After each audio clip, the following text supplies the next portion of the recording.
Ask as many meaningless questions as you can of this source as possible, where meaningless is defined in two very, very basic ways. One, do not try to impress me. Do not talk about Foucault and biopolitics and late-stage capitalism and the Anthropocene.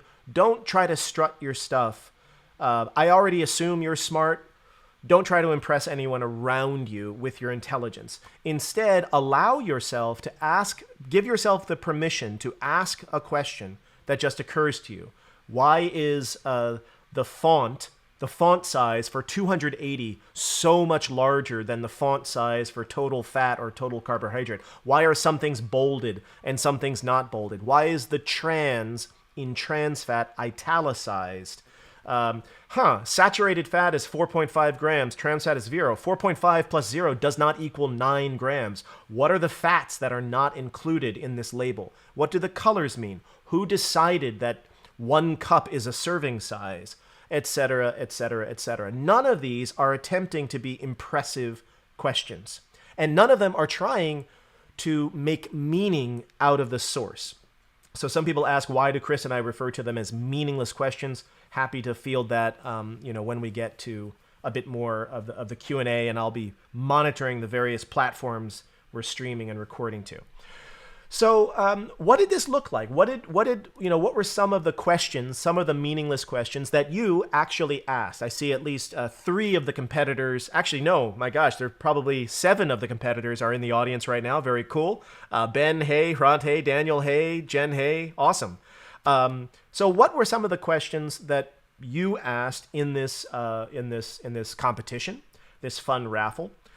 Well, you asked hundreds and extending into thousands of questions collectively. At the maximum, over the course of a week, I think each of you maxed out close to 100 thereabout. No one extended to 200.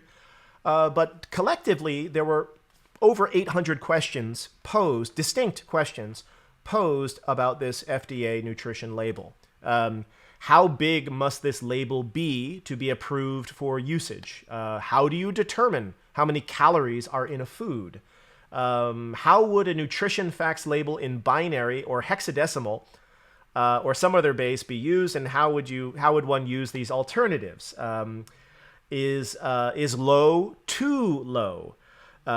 Is the cholesterol the bad kind or the good kind? So there's lots of different questions going on. This is a small fraction of the ones that you ask, but congratulations, these are meaningless questions. These fulfill the first of the 2 criteria. None of these are trying to be impressive. The second criteria or definition of a meaningless question, which these also fulfill, is you're not supposed to limit the questions you ask to being relevant. Let's say, so this is a nutrition label, so I guess I have to ask nutrition questions. What's a good nutrition question? Don't worry about that. That was the instruction. You could ask a nutrition question, something explicitly about that, but you could also ask about the chemical composition of the ink that it was used to print. You could ask about the paper pulp out of which maybe this milk carton was made. You could ask questions that are sort of orthogonal to what the source is about. You can let yourself be irrelevant and go in any number of directions. X-axis, Y-axis, Z-axis, alpha, beta, gamma. You are doing that right here.